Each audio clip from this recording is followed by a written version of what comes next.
Boa noite. Boa noite. Rússia e Ucrânia têm o primeiro encontro desde a invasão. Os enviados dos presidentes Volodymyr Zelensky e Vladimir Putin não chegam a um acordo sobre cessar-fogo. E marcam uma nova reunião para amanhã em Belarus. Os soldados russos intensificam a ação na segunda maior cidade da Ucrânia. Kharkiv tem relatos, inclusive, de ataques a alvos civis. A capital, Kiev, resiste ao avanço da Rússia e suspende o toque de recolher. Pela manhã eu saí na rua, tinha muitas pessoas caminhando aqui nos arredores do centro da capital ucraniana. Nas fronteiras, o drama dos refugiados comove o mundo. Em 5 dias de guerra, mais de 500 mil de pessoas já fugiram da Ucrânia, aqui pelo leste europeu. Em Nova York, as Nações Unidas fazem reunião de emergência para votar uma condenação à Rússia. O Brasil voltou a condenar a invasão e a Rússia culpa a Ucrânia pela guerra. O Kremlin ameaça os países europeus que enviarem armamentos para a Ucrânia. A Suíça quebra a neutralidade histórica e vai seguir as sanções da União Europeia. Os Estados Unidos congelam todos os depósitos do governo Putin. E o presidente Joe Biden diz que os americanos não precisam temer uma guerra nuclear. Com as sanções econômicas, a moeda russa perde valor e cidadãos fazem fila para sacar dinheiro. O painel da ONU sobre mudanças climáticas pede ações urgentes para proteger a saúde das pessoas e o comércio global. O Jornal Nacional está começando.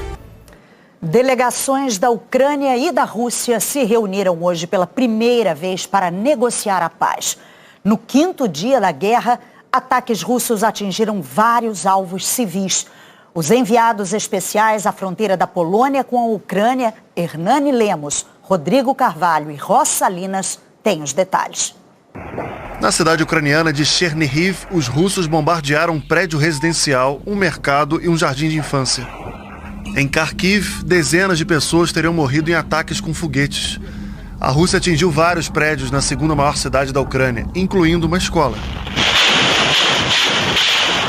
Um especialista disse a uma TV britânica que, pelas imagens, o ataque parece ter sido com bombas de fragmentação, proibidas por uma convenção internacional, mas que nem Moscou nem Kiev assinaram. Enquanto isso, o cerco à capital ucraniana aumenta. Tem reforço chegando. Essas imagens de satélite mostram um comboio russo que estaria espalhado por 27 quilômetros de uma estrada no norte da capital. A cidade segue numa rotina de medo. Civis se preparam para o combate. Esse homem diz que quem puder tem que resistir. É a nossa casa, temos que defendê-la.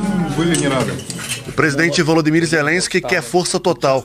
Hoje ele convocou os presidiários do país com experiência em combate.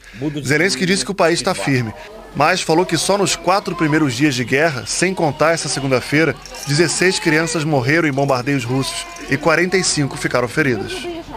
O presidente ucraniano disse ainda que 4.500 invasores russos foram mortos e mandou um recado para as tropas da Rússia. Deixem seus equipamentos e saiam daqui. Não confiem nos comandantes de vocês. Apenas salvem suas vidas. Vão embora. O Ministério da Defesa ucraniano falou que destruiu hoje um sistema de mísseis da Rússia. E as Forças Armadas falaram que os 13 guardas de fronteira que se recusaram a se render numa pequena ilha no Mar Negro estão vivos. Os marinheiros impediram 2 ataques. Chegou-se a falar na morte deles, que receberiam honras póstumas de heróis de guerra. Um porta-voz do Estado-Maior-Geral das Forças Armadas ucranianas disse que o inimigo está desmoralizado, que foram observados casos frequentes de deserção e desobediência. O inimigo entendeu que propaganda e realidade são diferentes. Slava Ukraini. Em Lviv, uma cervejaria parou de fabricar bebida para produzir coquetéis Molotov. Esse homem fala que a melhor maneira de parar a guerra não é com armas e mais derramamento de sangue, mas com palavras. Só que se as palavras não funcionarem... Hoje, pela primeira vez desde o início da guerra, diplomatas dos 2 países se encontraram para tentar resolver isso tudo na conversa.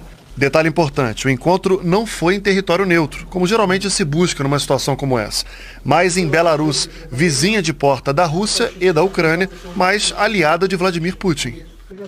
Pouco antes da guerra, a Rússia fez exercícios militares em Belarus e hoje usa a vizinha para invadir a Ucrânia pelo norte. O mediador do encontro tranquilizou os ucranianos. Podem se sentir absolutamente seguros, disse Vladimir Makey, ministro das Relações Exteriores do governo bielorrusso. Os ucranianos colocaram na mesa o objetivo deles para o encontro, um cessar-fogo imediato, mas não só. Também a retirada de todas as tropas russas, incluindo da Crimeia, península anexada pela Rússia 8 anos atrás. e também da região de Donbass, dominada por separatistas russos e reconhecida como independente por Vladimir Putin. Já os diplomatas russos não divulgaram os objetivos de Putin nessa conversa. O encontro terminou com o anúncio de que haveria uma segunda rodada de negociação. Ou seja, de combinado mesmo, só que eles vão continuar se falando. E foi só essas conversas terminarem para as sirenes voltarem a soar em Kiev. O presidente russo segue criticando o Ocidente. Ao comentar as sanções contra o governo, Vladimir Putin disse que os países ocidentais formam o império das mentiras. Putin conversou com o francês Emmanuel Macron hoje. Ele teria prometido a Macron não atacar civis nem infraestruturas não militares, criando um corredor humanitário. Mas o Ministério das Relações Exteriores da Rússia fez uma ameaça. Países europeus que enviarem armamentos para a Ucrânia vão sofrer graves consequências. O presidente ucraniano disse que assinou um pedido para fazer parte da União Europeia e que tem certeza de que a possibilidade é realista. 8 países do bloco, todos do leste europeu, assinaram embaixo. Mais de 500 mil pessoas já tiveram que sair da Ucrânia para países vizinhos. A maioria aqui para a Polônia. 500 mil. É como se todo mundo que mora em Florianópolis, Niterói ou Macapá tivesse que fugir de casa e deixasse a cidade vazia. Dá para imaginar o que isso representa na vida de cada pessoa? Essas são imagens de hoje da estação de trem da cidade ucraniana de Lviv. Muita gente no sufoco, tentando ir embora. Mães guerreiras carregando seus bebês por horas e horas num aperto. E esse é só o início da jornada.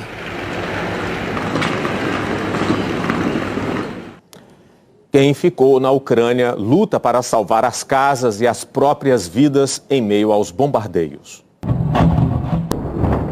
Os russos já estão no horizonte. Os moradores de Mariupol parecem impassíveis com as explosões, quase meditativos. É a criança quem tira o adulto dos seus pensamentos. Afinal, a guerra da Rússia não espera ninguém. O morador faz o que pode para salvar a casa. A raiva da guerra ajuda o socorrista a fazer da cerca um papel. Todos aqui são vizinhos na revolta. O homem inflamado xinga Vladimir Putin. Disse que o discurso louco do presidente russo inventou que a Ucrânia é quem atacaria a Rússia. A mulher só está preocupada com as crianças. Ela não tem resposta para tanta pergunta. O que são essas explosões? A família sem carro viaja agora até o abrigo. E por dentro, tenta encontrar uma luz na escuridão. A garota acordou com bombas e disse que aprendeu o que é a guerra. Quem tem a vida toda pela frente já fala que não quer morrer. O Reino Unido anunciou 40 milhões de libras em ajudas urgentes e suprimentos médicos para a Ucrânia. Seringa, curativo, remédio também. Esse dinheiro vai ajudar agências internacionais a responderem à deterioração na situação humanitária. O governo britânico também mandou especialistas para apoiar as pessoas que estão fugindo da violência. O que eles vão ver são abrigos improvisados. A Academia de Ginástica e Artes Marciais acolhe um povo lutador. Gente no começo e no fim da agonia, todos vivendo o mesmo castigo. Esse homem explicou que as pessoas vêm aqui e trazem só o que é necessário. É um lugar sem vaidades. Os adesivos tentam prevenir os estilhaços. Os espelhos refletem o que é a guerra. A preocupação com as consequências da guerra levou hoje a Suíça a quebrar uma tradição de neutralidade. O país se uniu aos integrantes da União Europeia para tentar sufocar a economia russa. O centro histórico de Zurique, a maior cidade da Suíça, pareceu pequeno para tanta gente que foi protestar contra a guerra. 10 mil pessoas, segundo a polícia. Mais cedo, a Suíça deu adeus à tradicional neutralidade. L'attaque de la Russie contre l'Ukraine est inacceptable. O ataque da Rússia contra a Ucrânia é inaceitável em relação ao direito internacional, politicamente falando e do ponto de vista moral, disse o presidente Inácio Cassis, que anunciou que o país vai adotar as mesmas sanções que a União Europeia impôs a russos e a empresas russas, incluindo o congelamento de bens do presidente Vladimir Putin. Y compris le gel des avoirs. Com mais de 10 bilhões de francos depositados, os bancos suíços estão entre os favoritos dos oligarcas.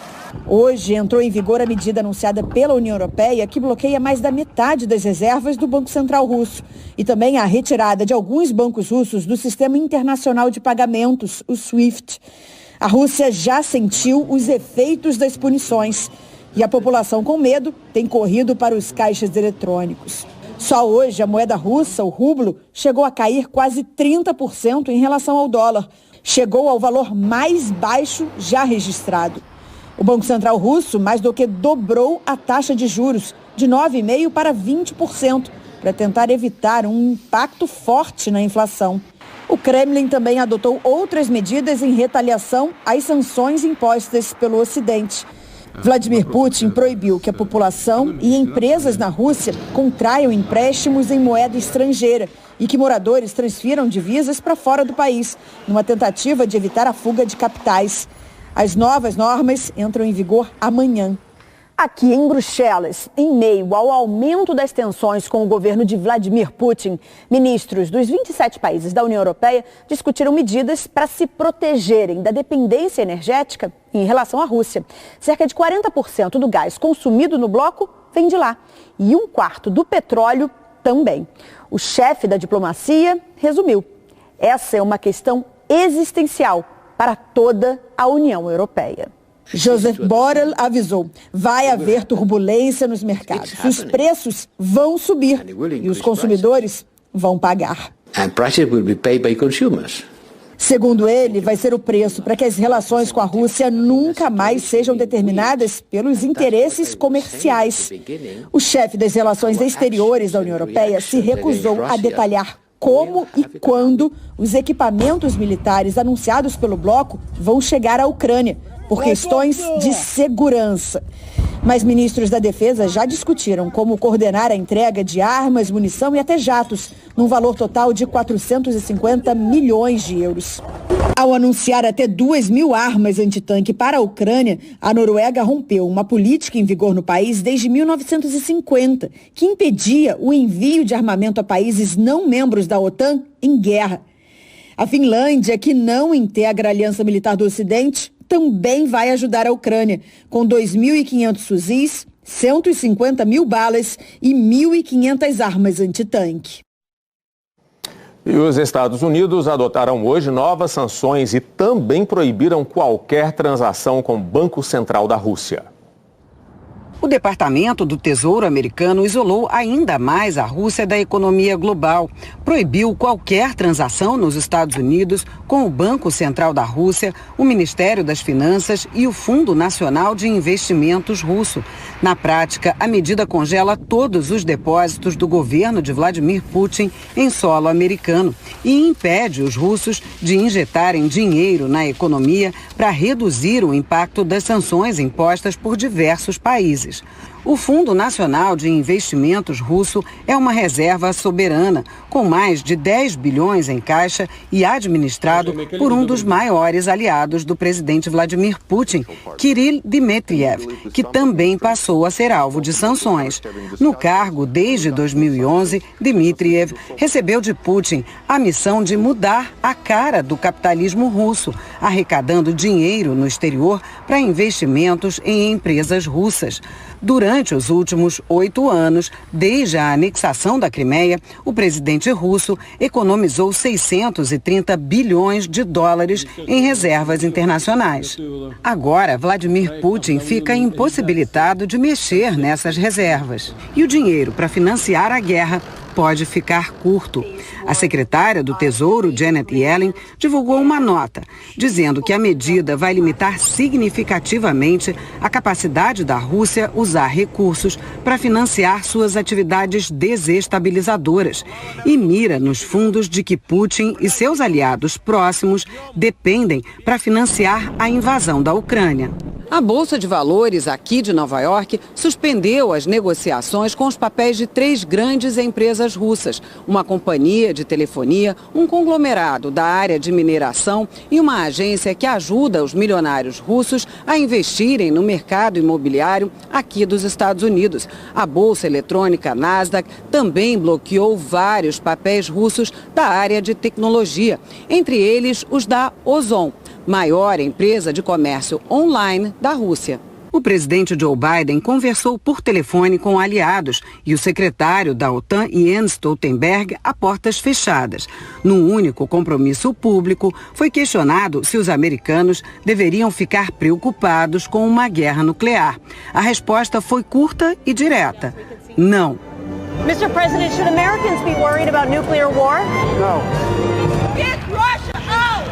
Em frente às Nações Unidas, os protestos são diários desde o início da guerra. Tom é ucraniano. Ele vive desde 2012 nos Estados Unidos e pergunta: Putin está em guerra com o meu país há 8 anos. É um terrorista. O que vocês das Nações Unidas estão fazendo aí? What do you do, guys? E agora nós vamos ao vivo até Washington com a correspondente Raquel Krahenbuhl. Raquel, você tem outras informações das conversas que o presidente americano Joe Biden teve com líderes de países aliados, né? Boa noite.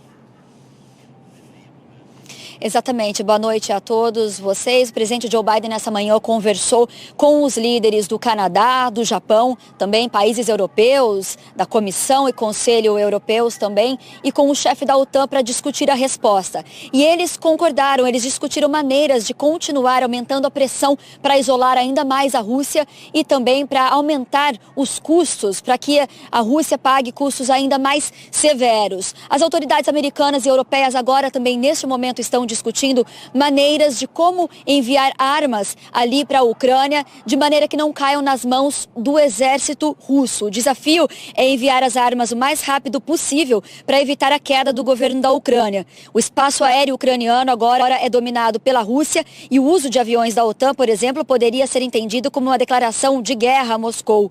Uma alternativa é fazer comboios de caminhões que poderiam atravessar o território da Polônia. Mais cedo, o presidente Joe Biden disse que Vladimir Putin está tentando restabelecer a União Soviética. E a Casa Branca disse que não vai mudar o nível de alerta nuclear aqui no país depois do alerta de Vladimir Putin. Falou que essa retórica é perigosa, pode levar a erros de cálculo e que os Estados Unidos não vão entrar nessa escalada. E o Departamento de Defesa aqui dos Estados Unidos disseram que os Estados Unidos ainda não viram mudanças nas instalações nucleares ali da Rússia, mas que estão avaliando ainda este alerta. E citando todas essas ameaças à segurança em meio da guerra na Ucrânia, hoje os Estados Unidos fecharam a embaixada ali em Belarus e também permitiram que os funcionários não essenciais da embaixada na Rússia também deixem o país. Obrigado pelas informações, Raquel Krahenbuhl, ao vivo de Washington. A seguir, a FIFA suspende a Rússia da Copa do Mundo do Catar até segunda ordem. Manifestantes voltam às ruas pelo fim da guerra. A segunda-feira teve novos protestos contra a invasão da Ucrânia pela Rússia. A paz, atingida pelo golpe mortal de uma bandeira russa, mudou o tom do Carnaval de Colônia, cidade na Alemanha. Alegorias fúnebres em tempos de guerra. O evento costuma acontecer todos os anos, mas a edição de 2022 havia sido cancelada por causa da pandemia de Covid-19. Rapidamente renasceu e virou um protesto. Dos grandes. 150 mil pessoas, segundo os organizadores. A alegria passou longe, mas as críticas, as ironias, armas típicas do carnaval, tinham um alvo em comum: o presidente da Rússia, Vladimir Putin. É o que a gente pode fazer. Eu estou aqui com a minha família para que as nossas vozes sejam ouvidas. Para protestar contra essa invasão à Ucrânia e contra esse genocídio. Putin deveria estar no tribunal de Haia, disse esse aposentado. Os que se atrevem a protestar contra a guerra dentro do território russo são detidos muitas vezes com truculência. Foi o que aconteceu hoje, mais uma vez, com manifestantes em São Petersburgo. Segundo uma organização não governamental russa, mais de 6.400 pessoas já foram presas em quase 100 cidades do país. O mundo tem vestido as cores da Ucrânia nos últimos dias. O apoio vai muito além da Europa. Em Seul, capital da Coreia do Sul, centenas de pessoas se reuniram em frente à embaixada russa. Numa forma pacífica de protesto, se deitaram na rua. Em Manila, capital das Filipinas, as manifestações viraram vigília, preces pelos ucranianos sob ataque. Em Jerusalém, o protesto foi em frente ao parlamento israelense. A gente precisa pôr toda a pressão possível sobre o Putin. O governo dele precisa parar com a guerra na Ucrânia imediatamente, disse esse israelense de origem ucraniana. Hoje, um cidadão russo-israelense ganhou espaço inesperado nos principais portais de notícia do mundo: o bilionário Roman Abramovich. Ele é dono do clube inglês Chelsea, tem boa relação com as comunidades judaicas na Rússia e na Ucrânia, com o presidente russo Vladimir Putin e foi convidado pelo presidente ucraniano Volodymyr Zelensky a participar das negociações de cessar-fogo em Belarus. Em meio a sanções econômicas a russos que vivem no Reino Unido, nesse fim de semana, Roman Abramovich se afastou do conselho diretor do Chelsea. Para um país tão envolvido com o esporte como a Rússia, as punições nessa área geram um prejuízo financeiro e também um golpe moral. Hoje, o Comitê Olímpico Internacional recomendou às federações abaixo dele que excluam todos os atletas da Rússia e de Belarus de qualquer competição esportiva enquanto a guerra na Ucrânia não terminar. E a FIFA suspendeu a Rússia da Copa do Mundo do Catar, que vai ser realizada no fim desse ano. A decisão foi tomada em parceria com a Federação Europeia de Futebol. A seleção russa não poderá disputar nenhuma competição internacional, assim como os clubes do país. As cenas amistosas do presidente da FIFA, Gianni Infantino, com o presidente russo já ficaram num passado muito distante. Na diplomacia das embaixadinhas, a bola está com Vladimir Putin. A busca por um cessar-fogo na Ucrânia envolve até o Papa. O mundo volta a prender a respiração. As ameaças do presidente da Rússia de usar armas nucleares fizeram o Vaticano acelerar as conversações diplomáticas para um cessar-fogo. O secretário de Estado, cardeal Pietro Parolin, declarou que a Santa Sé está sempre pronta para facilitar as negociações entre a Rússia e a Ucrânia. Eu nem me atrevo a pensar no que pode acontecer. Seria uma catástrofe de proporções gigantescas, embora, infelizmente, não seja uma eventualidade a ser completamente excluída. O mundo já viveu algo semelhante naquele que foi considerado o pior momento da Guerra Fria. Um acordo entre os dois lados foi feito. O líder soviético Nikita Khrushchev ordenou que os navios dessem meia volta. E as duas potências concordaram em desmantelar as bases em Cuba, assim como as instalações de mísseis americanos na Turquia e na Itália. O passo dado pelo Papa pode não ter sido decisivo, mas foi importante. E só mais tarde. Agora, Rússia e Estados Unidos se colocam em lados opostos outra vez. E a Europa faz os cálculos dos armamentos à disposição de cada país. Estima-se que a Rússia tenha 6.257 armas nucleares. É a maior potência do mundo, seguida pelos Estados Unidos, com 5.550. Depois vem a China, França, Reino Unido, Paquistão, Índia, Israel e Coreia do Norte. A Itália não possui e não produz bombas nucleares, mas os americanos mantêm 50 bombas atômicas aqui em 2 bases aéreas no norte do país. A Itália, que até então vinha mandando para a Ucrânia somente armas de defesa não letais, hoje autorizou o envio de mísseis àquele país. A Itália depende do gás russo e o primeiro-ministro, Mario Draghi, está estudando a possibilidade de racionar o gás em alguns setores da economia italiana. Fevereiro chega ao fim como o pior mês de contágio por Covid no Brasil desde o começo da pandemia. Vamos ver agora os números reunidos pelo consórcio de veículos de imprensa com o Bruno Tavares. Bruno, boa noite para você. Boa noite, Ana Luísa, Elter, boa noite a todos. Foram mais de 3.300.000 casos conhecidos este mês. Janeiro era até então o mês com o maior número de casos. Chegou ao fim com 3.100.000 registros, mesmo com 3 dias a mais. De ontem para hoje, o Brasil registrou 21.250 novos casos conhecidos. No total, já são mais de 28.700.000. Nas últimas 24 horas, foram 248 mortes por Covid. Desde o começo da pandemia, a doença matou 649.443 brasileiros. A média de casos está em queda, de 40% na comparação com 2 semanas atrás. São 76.000 novos casos por dia. A média de mortes também está em queda, de 20%. São 678 óbitos por dia. O Amazonas não informou os dados hoje, por isso aparece em cinza no mapa. O governo do estado suspendeu a divulgação por causa do feriado de carnaval. 2 estados, Goiás e Alagoas, estão com alta na média de mortes. 7 estados e o Distrito Federal têm estabilidade e 16 estão em queda. Agora, os números da vacinação. Nas últimas 24 horas, 153 mil pessoas tomaram a primeira dose. 210 mil a segunda dose ou a dose única, 351 mil a dose de reforço. O total do dia ficou em 715.123 vacinados. Desde o início da vacinação, 80,35% da população total recebeu a primeira dose. Em relação à população vacinável, que tem 5 anos ou mais, 86,24%. 72,23% de todos os brasileiros receberam as 2 doses ou a dose única. Dos que têm 5 anos ou mais, 77,53%. A dose de reforço foi aplicada em 29,98% da população. A partir de 18 anos, 39,81% receberam a dose de reforço. No mapa, em verde escuro, os estados mais avançados na vacinação completa da população que pode ser imunizada. Outras informações em g1.com.br/coronavírus. Elter, Ana Luísa. Obrigado, Bruno. Boa noite. A partir de amanhã, os estados já vão poder emitir a nova carteira de identidade nacional. O documento terá um único número de identificação, que vai ser o número do CPF.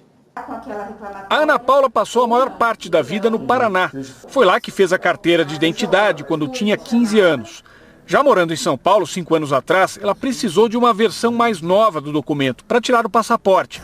Ao receber o novo RG, ela estranhou. Eu nunca imaginei que, para fazer uma atualização em outro estado, o meu número fosse mudar completamente. Eu sempre pensei que, por ser um documento válido nacionalmente, ele fosse ser o mesmo número, mas expedido por um outro órgão. Ter mais de um número de RG é comum. Isso acontece com todo mundo que já mudou de estado e precisou tirar uma nova carteira de identidade.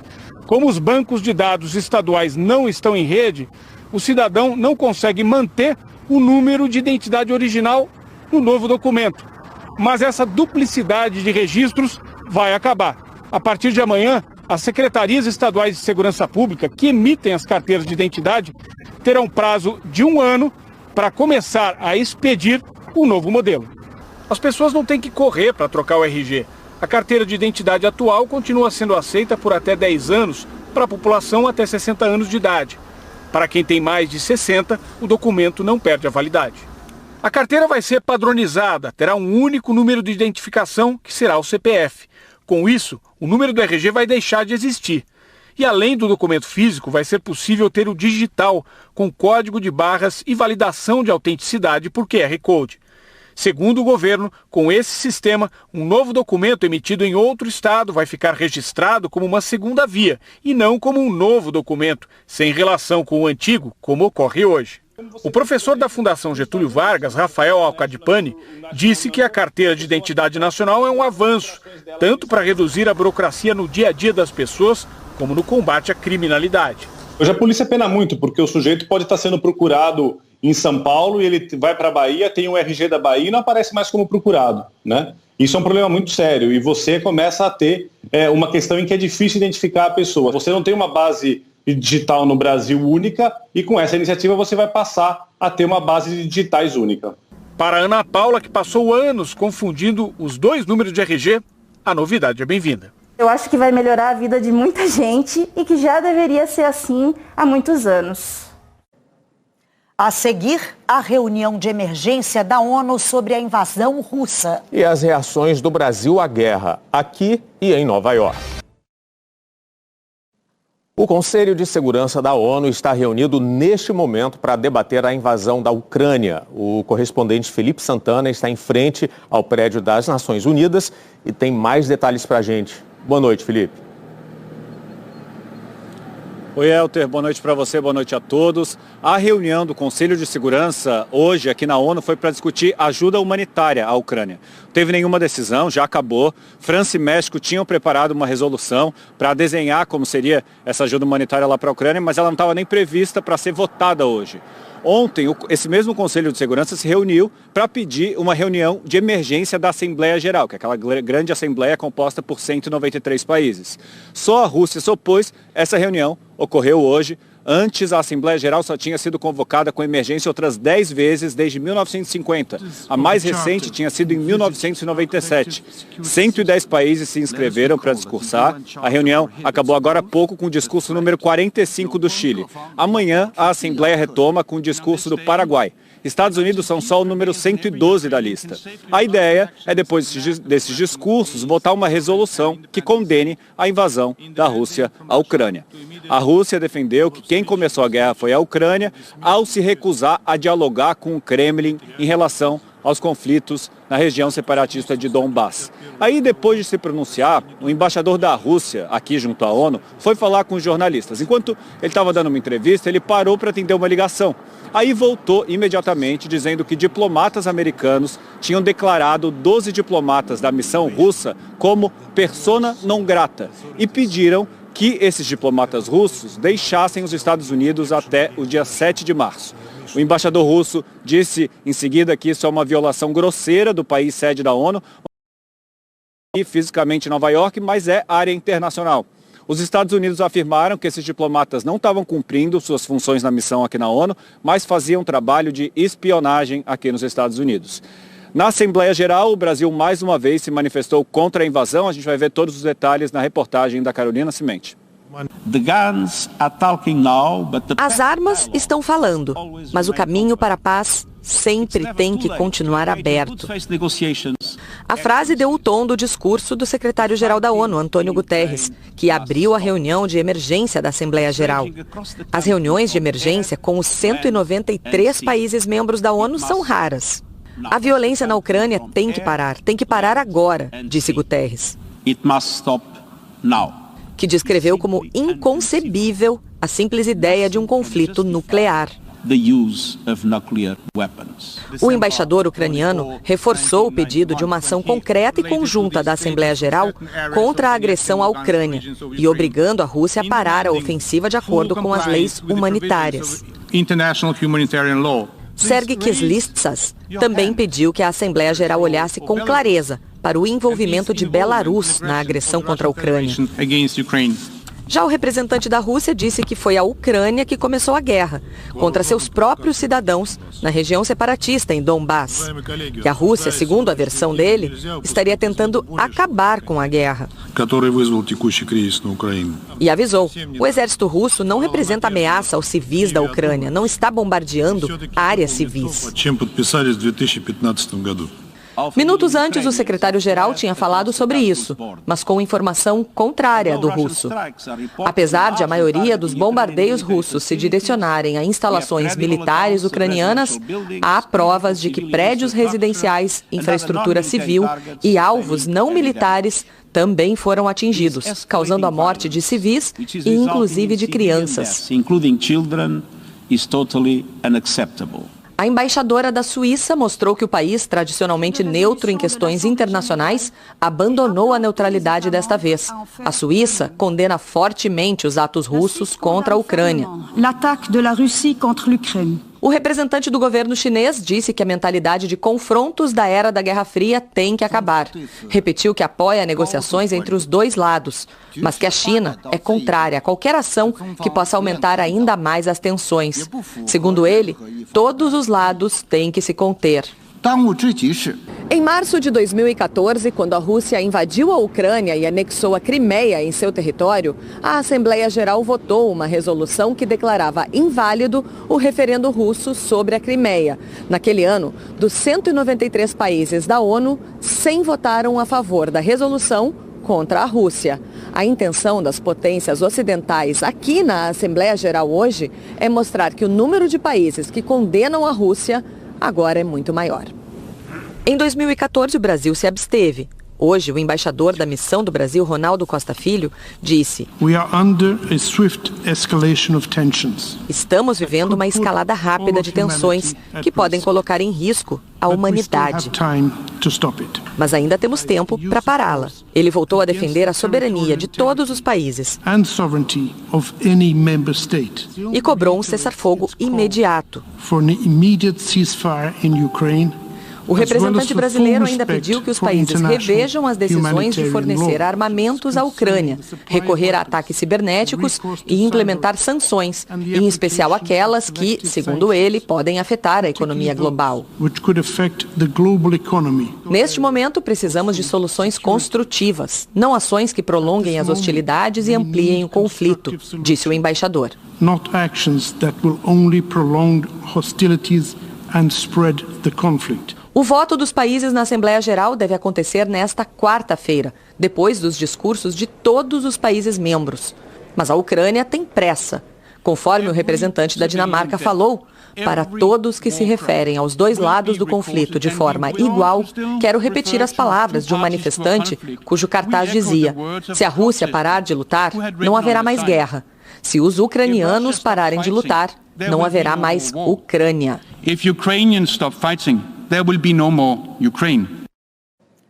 Aqui no Brasil, o presidente Jair Bolsonaro insiste em um discurso de neutralidade diante do ataque.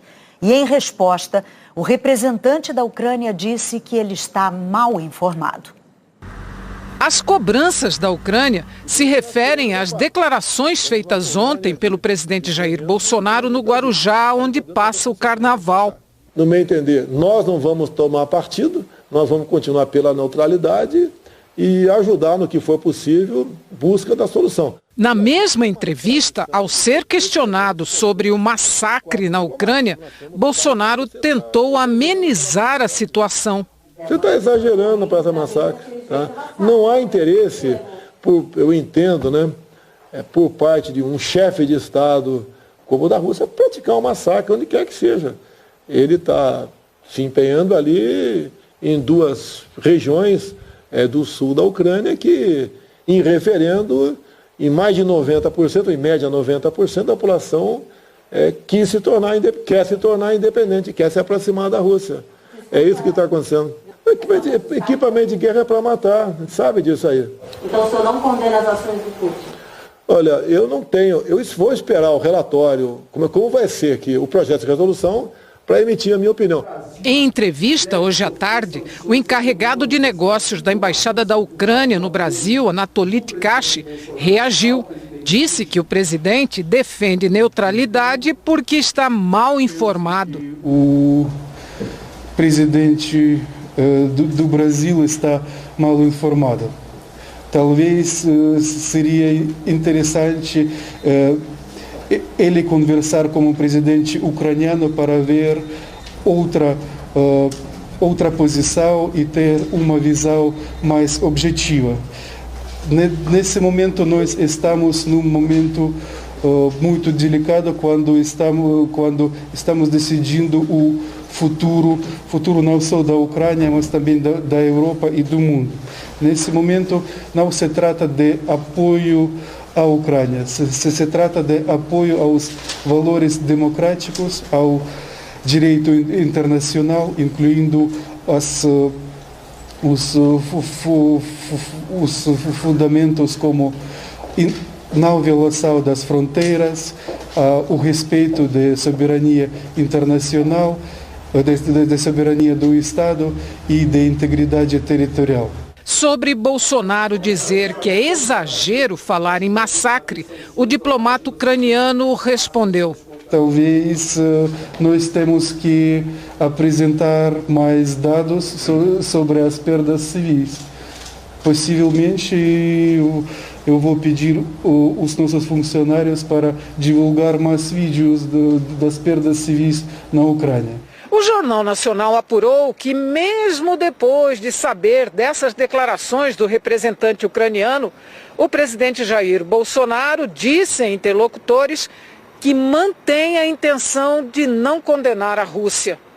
Enquanto aqui no Brasil, o presidente Bolsonaro insiste em dizer que o país é neutro e não condena as ações da Rússia, no Conselho de Segurança da ONU, sexta passada, o Brasil votou a favor da resolução que pretendia condenar a invasão russa à Ucrânia.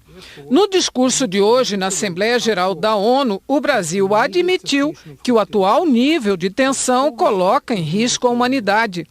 O ministro das Relações Exteriores, Carlos França, buscou dar uma explicação diplomática em entrevista exclusiva ao repórter Nilson Clava, da Globo News.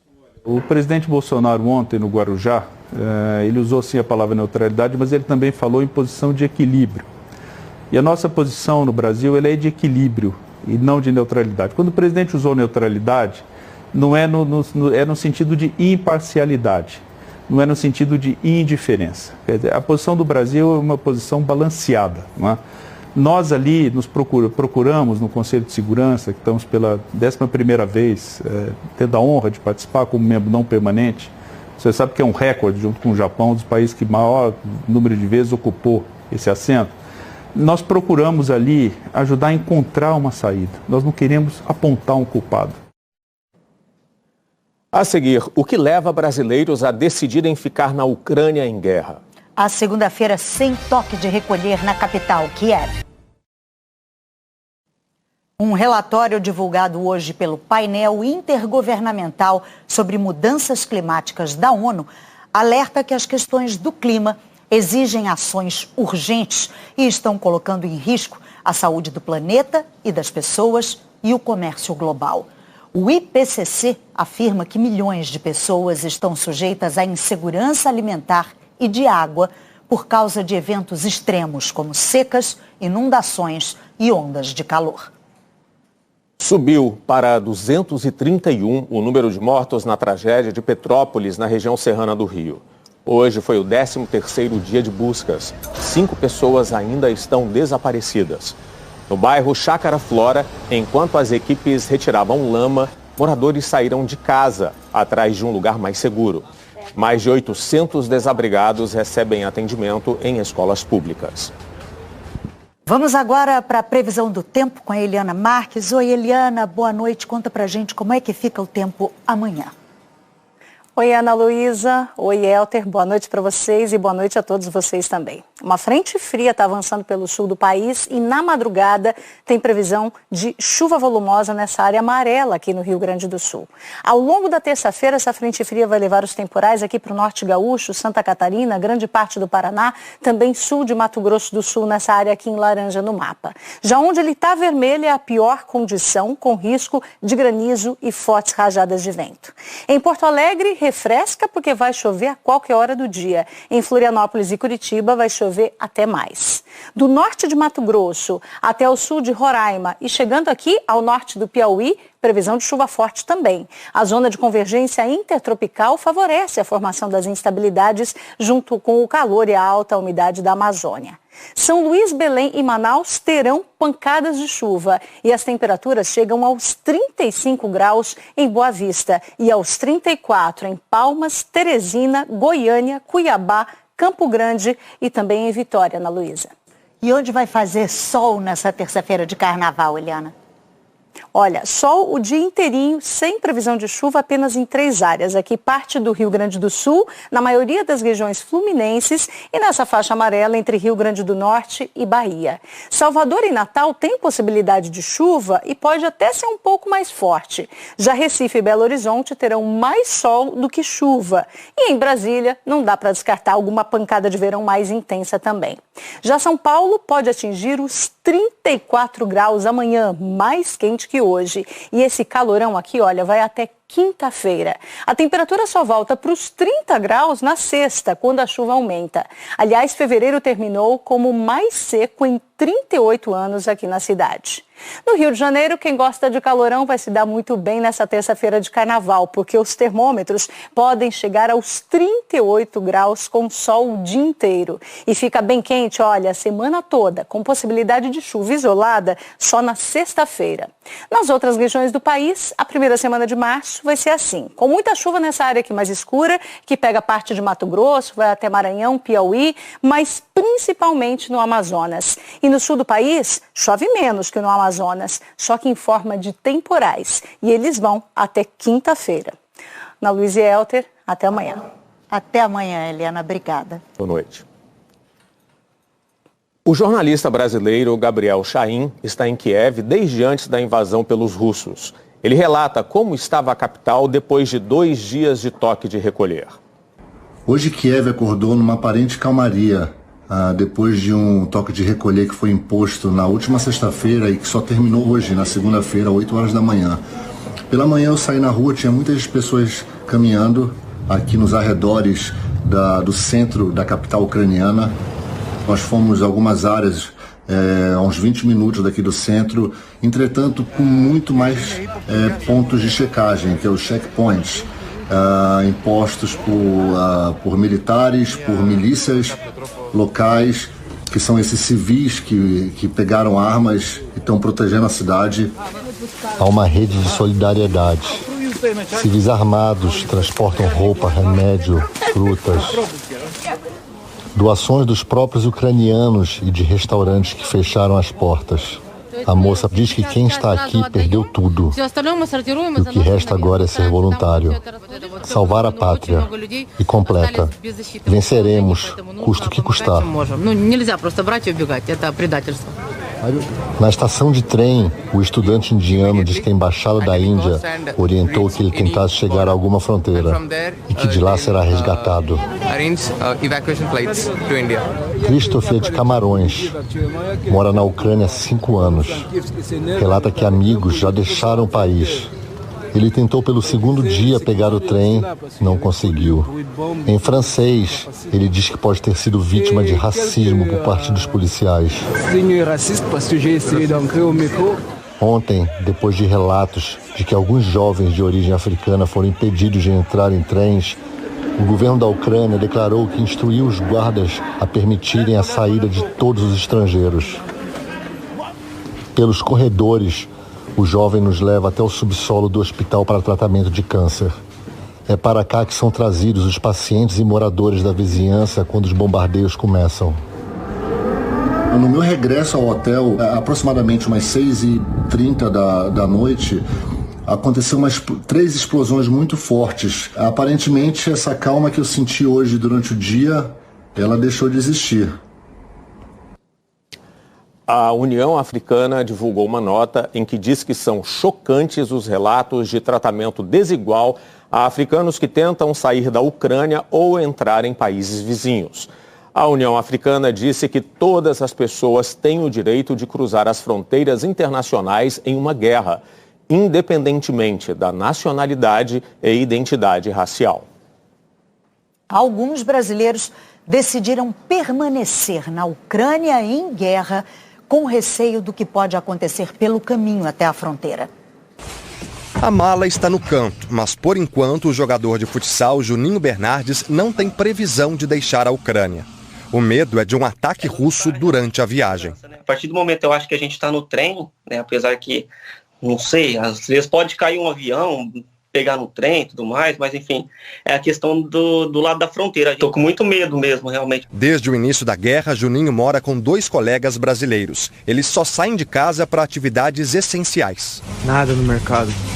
O mercado realmente, né, está em falta, né, de alimentos, de água. A gente tem medo de faltar comida, tudo mais, mas a gente está com o estoque cheio, mas enfim, mudou muita coisa aqui. Nas ruas o movimento está menor.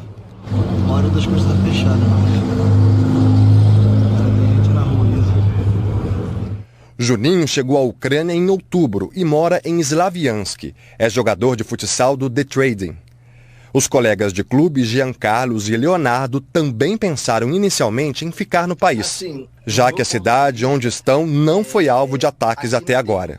Mas hoje mudaram de opinião. Falaram para a gente ficar atento se tocar algum tipo de sirene, para a gente ir imediatamente para casa, coisas que não estava tendo antes. Aqui também agora tem toque de recolher, coisas que também não teve nos primeiros dias. Ouvimos rumores de helicóptero, avião, tiroteio, 20 quilômetros daqui, entendeu? A ideia é pegar um trem amanhã, mas eles ainda não sabem se vão conseguir embarcar. Não está sendo possível comprar o bilhete online.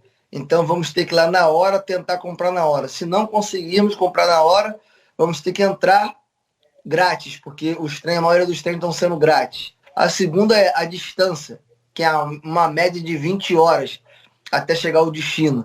A distância a ser percorrida durante a fuga também pesa na hora da decisão. Slaviansk, a cidade do grupo que a gente conversou, fica ao leste da Ucrânia, perto da fronteira com a Rússia, a mais de 1.000 quilômetros, tanto da Polônia quanto da Romênia, países que estão acolhendo os refugiados.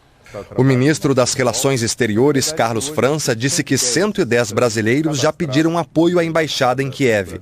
O ministro afirmou também que está tentando mandar um avião militar para resgatar essas pessoas. E que a partir de quarta-feira a embaixada terá uma base em Lviv, na Ucrânia, para ajudar na travessia até a Polônia. Enquanto isso, os brasileiros vão saindo por conta própria. Os jogadores de futebol Derek e Fábio Freitas pegaram um trem da cidade de Kharkiv, no leste, até Lviv, no oeste da Ucrânia, e conseguiram uma carona com um voluntário brasileiro. Agora estamos indo em direção à fronteira da Polônia. Outro jogador, o Bruno Hernandes, pegou 2 trens até a Romênia, onde embarcou de avião para o Brasil. Quando deixou a Ucrânia, registrou o alívio de sair de um país em guerra. Graças a Deus, tradição. Vamos que vamos, pô. O Jornal da Globo é depois de Tela Quente. Boa noite para você. Boa noite, até amanhã. Fala rapaziada, beleza? Aqui quem fala é o Diego, aqui do canal Diego Esportes. E tô chegando pra te avisar que hoje tem Água Santa em São Paulo, pela 9ª rodada do Campeonato Paulista. E nesse vídeo você vai saber tudo sobre esse confronto, as principais e últimas informações da equipe do Água Santa e também as últimas notícias da equipe do São Paulo.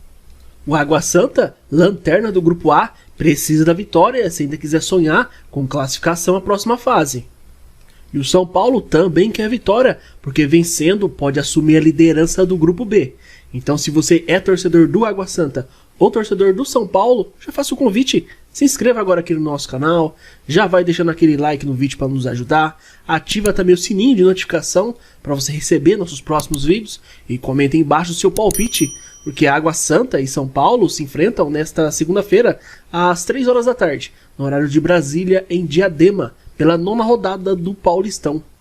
O São Paulo volta suas atenções ao estadual após se classificar na Copa do Brasil na última quinta-feira. O time se recuperou no Campeonato Paulista, com 3 vitórias e um empate nos últimos 4 jogos, mas ainda sofre com atuações irregulares na temporada. E hoje terá um desfalque de última hora, o Nicão. Ele testou positivo para a Covid e já foi isolado. Já a Água Santa tem pretensões mais modestas no campeonato. Com 7 pontos, quer surpreender o São Paulo para sair da zona de rebaixamento e ainda sonhar com uma classificação para as quartas de final. Pelo lado então do Água Santa, com apenas 7 pontos, né? A Água Santa está na zona de rebaixamento, tem 1 ponto a menos do que a Ponte Preta e Inter de Limeira. Para tentar vencer o São Paulo hoje, o time conta com o Dadá Belmonte, que nessa competição chegou a ser o 20º gol com a camisa da equipe de Diadema, o que tornou o maior artilheiro da história do Água Santa.